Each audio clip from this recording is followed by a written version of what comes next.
Hey guys, Brandon Cornett here, author of The Holdbacks and the Mall, other stuff. Welcome back to the How to Write a Novel tutorial. So this is the first of a 10-part series. If you skipped the introduction and jumped right into this video, just know that there are 10 videos in this series. We cover the novel writing process from start to finish, touching on everything from character development to drama to structure, etc.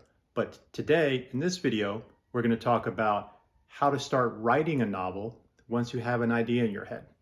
So maybe you have a story that you've been thinking of, it's kind of evolving in your mind, little ideas and scenes bouncing around up there, but you're not sure how to actually start writing. So I'm going to give you 5 tips and strategies and considerations that will help you actually start putting words on paper.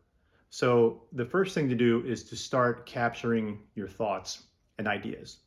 Maybe you have a lot of story elements going through your head. Maybe you have little bits of dialogue that you imagine or individual scenes that you can actually see happening in your imagination. That's great, but are you capturing them? And what I mean by that is, are you writing them down somewhere? It could be in a Word document on your computer or in a notebook. I prefer to go over to the local drugstore and get a little $7 spiral bound notebook for each novel that I do. And on the cover, I write the name of that novel.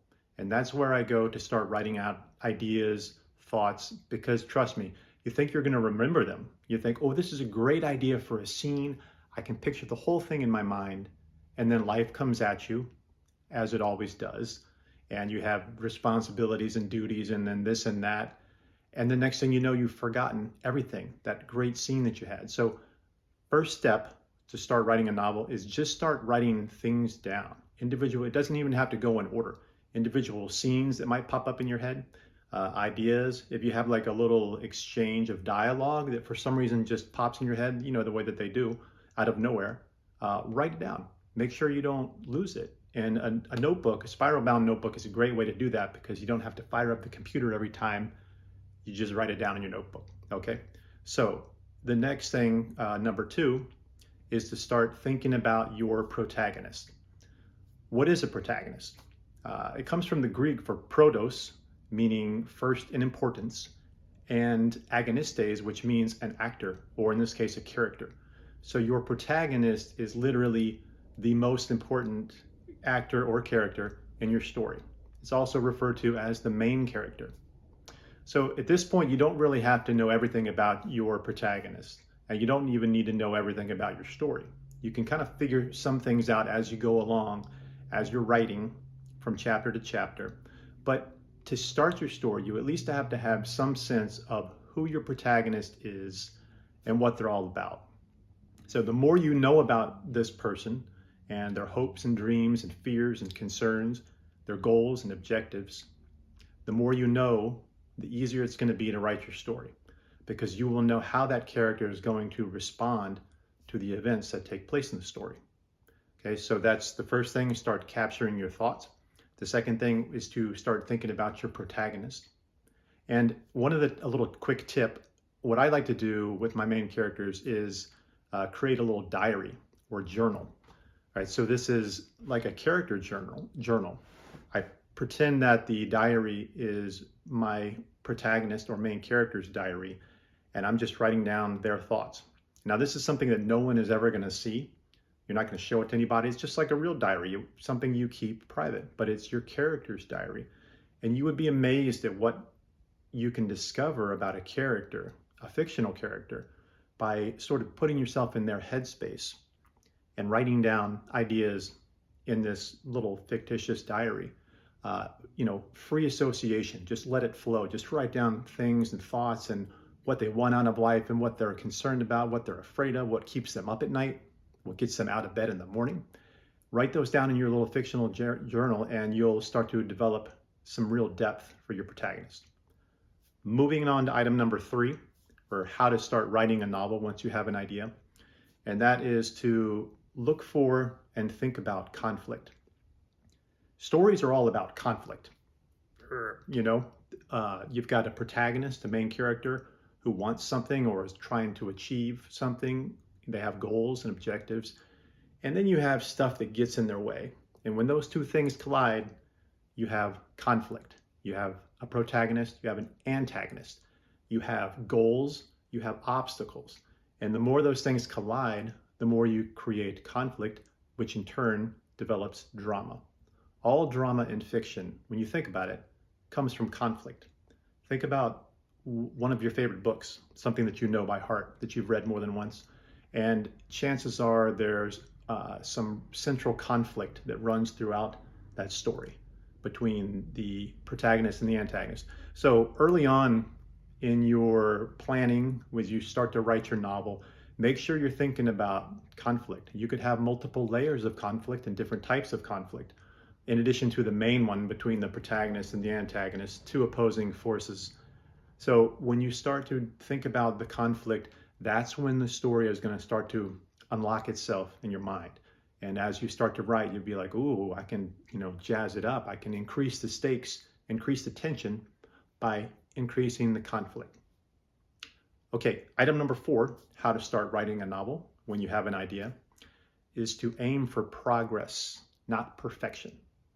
Now, a lot of first-time writers, they kind of get stuck when they sit down to write a novel because they feel like it's got to be perfect. It's got to be polished, the prose, everything, the dialogue, the structure, it's all got to be buttoned up and dialed in right from the start. Let me just take that burden off your shoulders and let you know that it's never perfect. It's, especially when you start out. The main thing when you start writing a novel is to get the story down. That's the most important thing. And we're going to talk about that for item number 5. But just know that at this point, when you're writing the first draft of a novel, the progress is more important than perfection. In fact, there is no perfection in the literary world. All books have flaws, but especially in the first draft, don't worry about even spelling, basics like spelling and grammar, forget about it. That's what editing is for. That's what the second, third, and fourth draft of your book are for. So in the beginning, just think about progress and just start writing. You don't even have to start at the beginning. You can write the second chapter. You can start writing down whatever comes into your mind. Just start moving forward, and take that burden off your shoulders, thinking everything has to be perfect, because it doesn't. Not now anyway. All right, last item, number 5, to how to start writing a novel, is to focus on the story instead of the plot. And this kind of goes back to what I just talked about.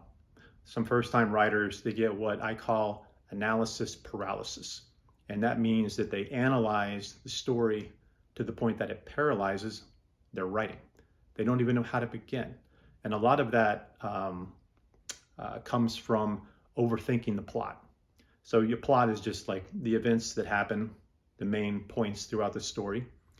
And you don't necessarily have to have all that down on paper or even organized in your mind to start writing a novel. In fact, it might be better to start writing without a fully developed plot, because that allows for some creativity and spontaneity. I personally like to have a general idea of where the story is going to go, but I don't want the whole plot to be outlined point by point. I want to kind of write and get ideas in the moment and allow for those little surprises to pop up as I'm writing the story. But you don't necessarily have to have the plot fully laid out to start writing your novel. You might be one of those writers that does better by what we call pantsing, right? There's plotting versus pantsing. Pantsing means flying by the seat of your pants, so to speak. And that's where you don't have a plot laid out on paper. You just go into the story and start telling the story. And you finish one chapter and you think logically, what would my character be doing next? With these events that have taken place, what's the next step? Where does the story go from here? How does my character respond to these events? And so you can figure the story out that way. But the main thing is just to, again, focus on progress over perfection, and focus on telling the story rather than obsessing over the plot.